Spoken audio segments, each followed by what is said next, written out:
हमारे राजस्थान के अंदर ऐसे बहुत से राजा हुए हैं जो खुद लिखा करते थे, कविताएं करा करते थे। हमारे बीकानेर के महाराजा राय सिंह उन्हीं राजाओं में से एक थे। दानी तो वो इतने बड़े थे कि कई लोगों ने राजस्थान के अंदर उनको कर्ण की उपाधि से विभूषित किया है, जैसा मुंशी देवी प्रसाद ने उनको राजपूताने का कर्ण भी कहा है।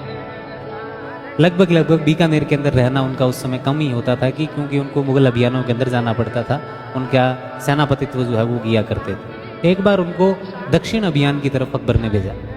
और उनको बीकानेर की बहुत याद आ रही, बहुत ज़्यादा जो है उनको याद आ रही कि यार बीकानेर जाना है, एक बार उसे देखना है। वो जब दक्षिण के अंदर गए तो घोड़ों के ऊपर जब वो सेना जा रही थी तो अचानक उनका ध्यान जमीन की तरफ गया और जमीन के ऊपर एक पौधा उगा हुआ था और वो पौधा था फोग का। फोग का पौधा जैसे ही उन्होंने देखा वो घोड़े से नीचे उतरे और नीचे उतरकर उस पौधे के पास गए और कहा जाता है कि उस समय उन्होंने पौधे के पास जाकर एक दोहा कहा कि तू है देसी रूखड़ा मैं परदेसी लोग,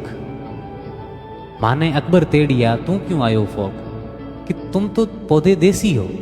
और हम तो परदेसी लोग हैं और हमें तो अकबर ने भेजा है इसलिए हमें आना पड़ा, वरना हम थोड़ी यहाँ पर आते, लेकिन तू यहाँ पर क्यों आया है।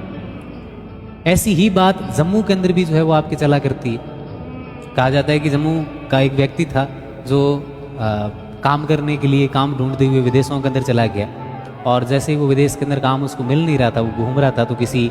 बाढ़ के पास या फिर किसी खेत के अंदर उसको जम्मू का एक पौधा दिख गया और जैसे ही उसको वो पौधा दिखा तो पौधे के पास गया और उससे कहा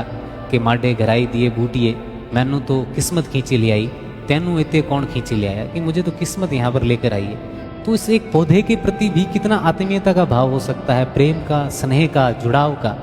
ये भी एक बताया जा सकता है, या फिर हम चीज़ को और ज़्यादा बारीकी से चीज़ के ऊपर समझ सकते हैं।